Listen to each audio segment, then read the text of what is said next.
Okay, we're going to pick up where we took off. I want to introduce, before we start looking at examples again, I want to introduce want to go over what happens with various weak verb forms. And this is not bad.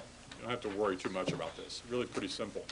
But want to go over what happens with these, and then we'll spend the latter part of the class period looking at all the examples in the exercise list.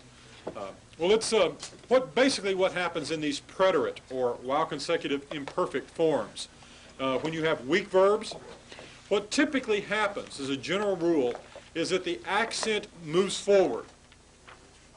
Okay, the accent moves onto the prefix, onto the yod or the tau or whatever, and as a result, you get some minor pointing changes because of the fact that you now have a closed unaccented syllable at the end of the word.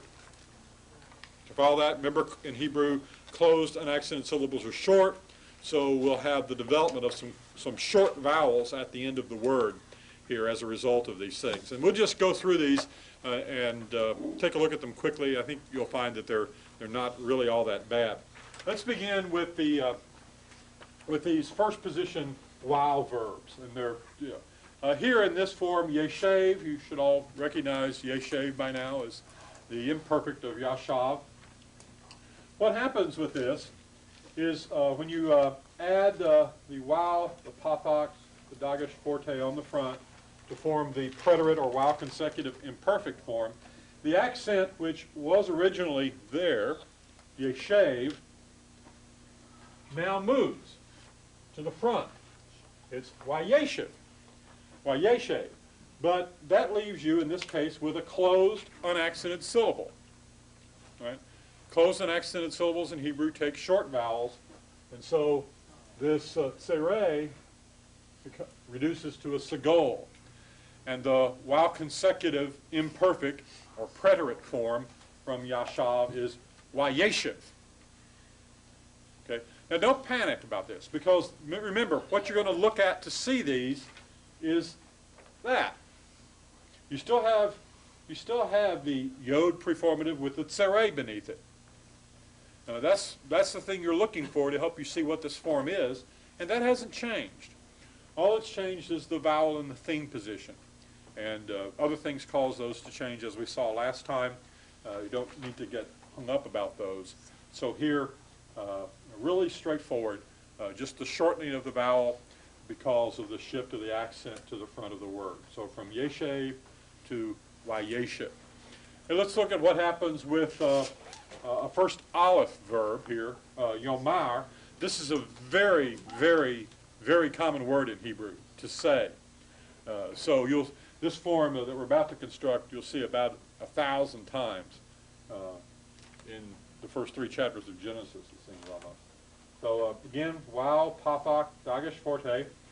Now, this vowel's already long, but what happens here, the accent shifts to the front of the word, and the vowel's going to reduce.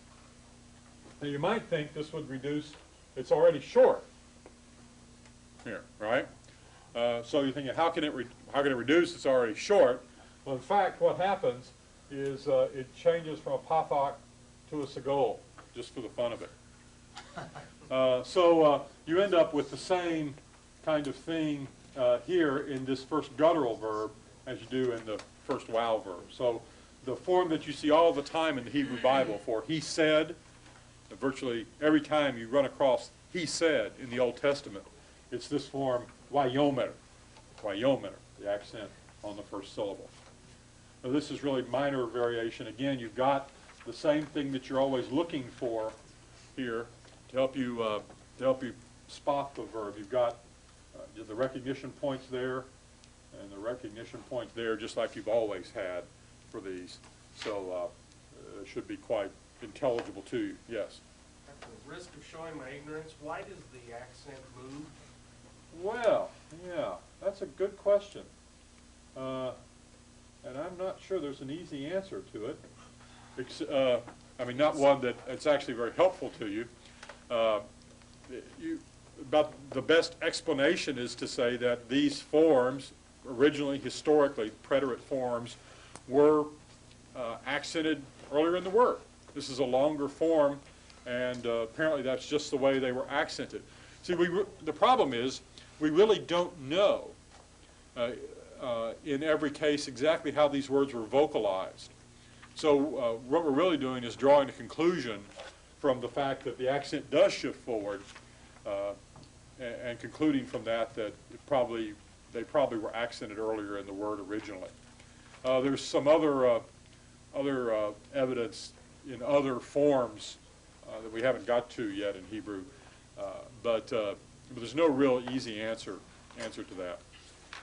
I'm sorry, I don't have an answer that it's really of any help to you. Yes. So this movable accent is particular to the irregulars only? To the weak verbs, yeah. Yeah, right.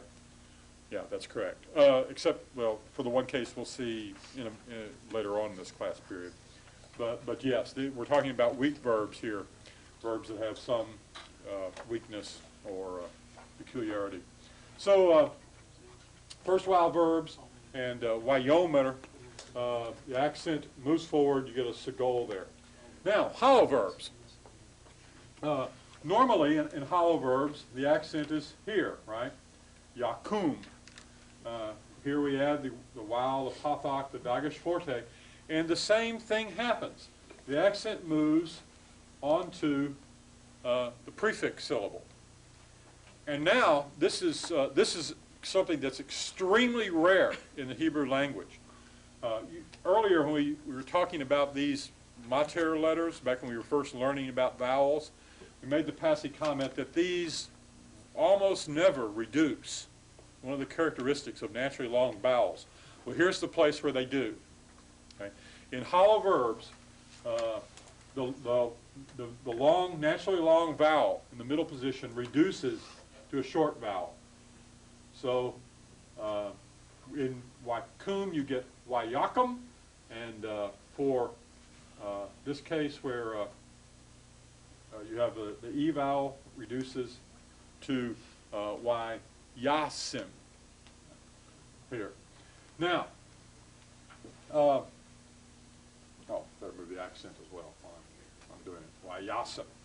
So again, the most characteristic thing with these weak verbs is the shift of the accent forward. Wayakum and Wayasam.